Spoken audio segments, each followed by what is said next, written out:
Resumes. Most of us hate writing them, but they're your professional first impression, and a seemingly small mistake could take you out of the running for a job you're qualified for. So stick around because I'm going to share the 8 most common and most impactful resume mistakes as witnessed by Indeed career coaches. And no, I'm not just talking about typos. Be sure to stick around to the end because mistake number 8 is one of the most frequently occurring and one of the most consequential. All right, let's do it.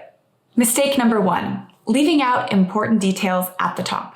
So most people do know in their contact section to include their full name, their phone number, and their email address so a recruiter can contact them. Definitely stay away from giving your full street address because that's a little dicey for privacy reasons, so just give the city and state that you live in. However, a lot of people don't know they can go beyond just that. If you have relevant professional materials like a shortened link to your professional social media profile, an online portfolio, or website, go ahead and include anything that speaks to the quality of your work. If you've watched this far, please give us a like, subscribe to our channel, and hit the notification bell. Mistake number 2 is forgetting a resume summary. Remember, the top of your resume is prime real estate. It's the first and sometimes the only thing that a recruiter will read. So take advantage of that by asking yourself, what do I want to be 100% sure that this potential employer knows about me? Then craft a strategic resume summary in 2 to 3 sentences and putting it right beneath your contact information, describing the most important skills, qualifications, and experiences that set you up for success in this role, and then how that is going to help this company meet their business goals. Now, writing a resume summary is really tricky and really important, so if you want some more information on how to do it right, I highly recommend you check out this video right here. Mistake number 3 is including hobbies or references. Resume space is so precious, and when it comes to hobbies and references, those are non-standard, not mandatory sections of your resume. If an employer wants them, they will ask for them either separately or when you're filling out a job application. Don't just assume that they're going to need them and therefore sacrifice space on your resume that otherwise would be much better used. And sort of a similar thought when it comes to extra sections that are a little bit more standard. So this, I'm talking about awards, achievements, publications, those kinds of sections. In that case, include them only because you've really thought about it and realized that those sections are going to be highly relevant to the role that you're applying to. We want to make sure that everything that we include on our resume is enhancing and elevating rather than obscuring or cluttering the most important parts of our professional offering. Mistake number 4 is leaving out or misplacing your skills section. Your skills section is an excellent opportunity to align yourself with the needs of the job. It's recommended to only include around 5 skills because otherwise you'll go overboard and look like you're sort of losing that sense of professional focus. However, don't assume that you should always list the same 5 skills for every job that you apply to. In fact, even jobs within the same company, industry, or with the same role title will always have a slightly nuanced version of what the ideal candidate for that role would look like. So go back to that job description and look for any overlap between what they're looking for and the skills that you can offer. Then in your skills section, describe what you're providing in that exact same language to show that you're really angling for and targeting the needs of this job in particular. Generally, the skills section should go at the very bottom of your resume, unless you are applying for a job that requires many technical, hard skills. So those would be skills where that pre-existing knowledge and training is critical to being able to perform the essential functions of the job. So things like computer programming, foreign language fluency, various engineering qualifications, etc. If that's the case, then you want to elevate that skills section. I'd recommend putting it beneath the resume summary and above your work history. That's because you don't want your resume to be tossed out the window just because the recruiter couldn't quickly identify that you have the ability to perform the essential duties of the job. Mistake number 5 is inconsistent or busy design. Now, most people know to proofread for spelling or grammar mistakes, and they often catch all of them before submitting. However, it's much more common to let formatting inconsistencies slip through the cracks. So for example here, are you using periods after your bullet points or not?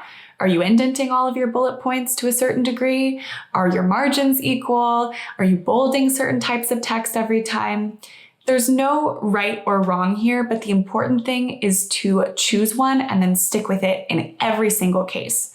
In a different but related vein, there's no need to include photos, graphics, colored fonts, fonts of 2 different sizes, or more than 2 different styles.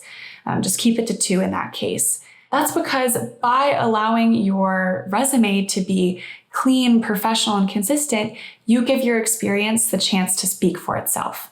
Mistake number 6 is describing work experience without impact. So most people, when they describe their work experience, will tend to simply list the job description, share day-to-day duties instead of accomplishments, or if they do share accomplishments, they'll do so without a lot of regard to impact. In contrast, you want to make sure that you position yourself actively and you show the importance of your work. So you want to make sure that you start every single bullet point with a strong action verb. That would be verbs like drove, acquired, or developed.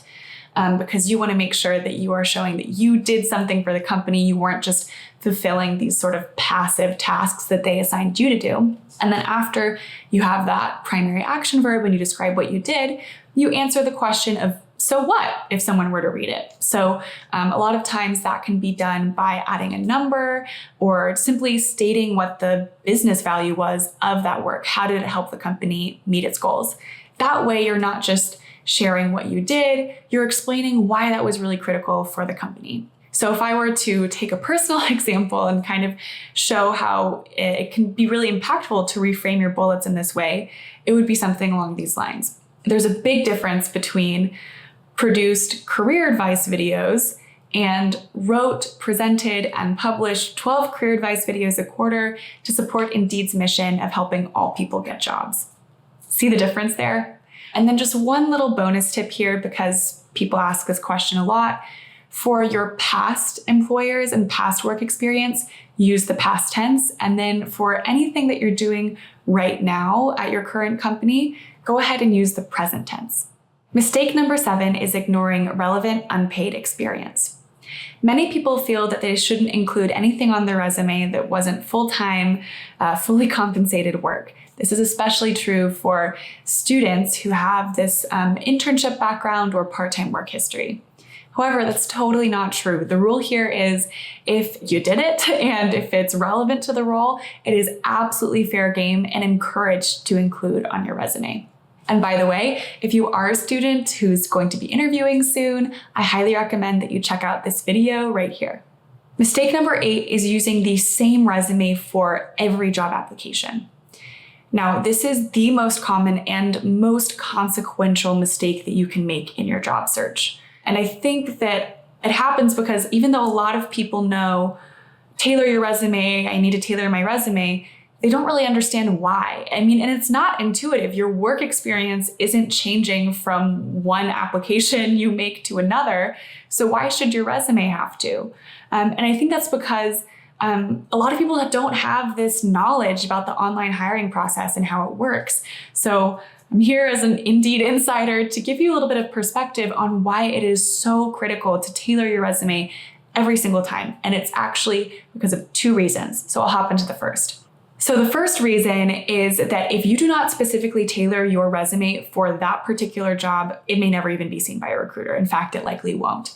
And that's because most companies in hiring these days use something called an applicant tracking system, or an ATS. What an ATS is, it's basically a software that an employer uses, and it provides the key qualifications, skills, and experience to this applicant tracking system, which sort of converts those things into keywords. And it scans every single resume that comes its way and looks for those only that most closely match what was provided to them by the employer. And that's sort of the first round of candidate elimination, and the good resumes that match closely get passed along to the hiring manager for in-person reviews and potential interviews. So all that to say, if you do not specifically tailor your resume to that job posting, it will not likely be seen by human eyes, which sounds really scary when you first hear it. But also it's empowering because there's a really straightforward way of tailoring your resume to make sure the ATS gives it a good shot. And that's because most of those keywords come straight from the job description. So go back to that job description and look at how the employer describes specific experiences, qualifications, skills, etc., and where that overlaps with your own offering, because of course you have to be honest. But then use the same exact language that was listed in that job description and mirror it precisely onto your resume.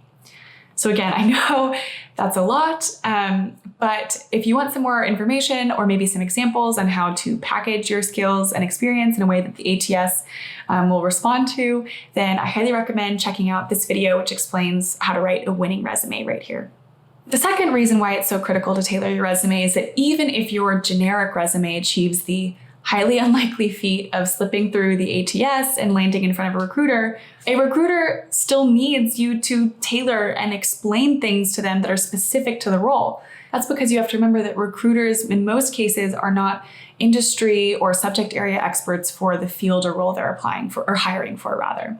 So given that that's the case, they need you to make those explicit connections for them. They need you to connect the dots between here's the experience that I have, and here's why it's going to be successful and set me up for success in this particular company. In general, if you don't consider that sort of lens and perspective whenever you're describing your work experience in your resume summary and the bullets underneath your work history, then all you're really doing when you talk about your work is saying, here's what I did in the past.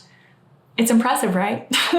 But you're not saying anything about, here's what I did in the past, and here's why this is going to set me up for success in this company. Here's why it's going to be particularly valuable in this role. So just keep that hat on, because you've got the ATS to consider, but you also have the human mind and heart you have to win over through argument and impact. If you found this helpful, please let us know by giving us a like down below. You can subscribe to our channel right here. And we have a whole interviewing playlist for more videos like this that you can check out right there. And if you want some advice on mistakes that you can make in an interview that you should avoid, highly recommend checking out this video right here. All right, thank you so much for watching. I really hope this was useful, and I'll see you next time. Bye.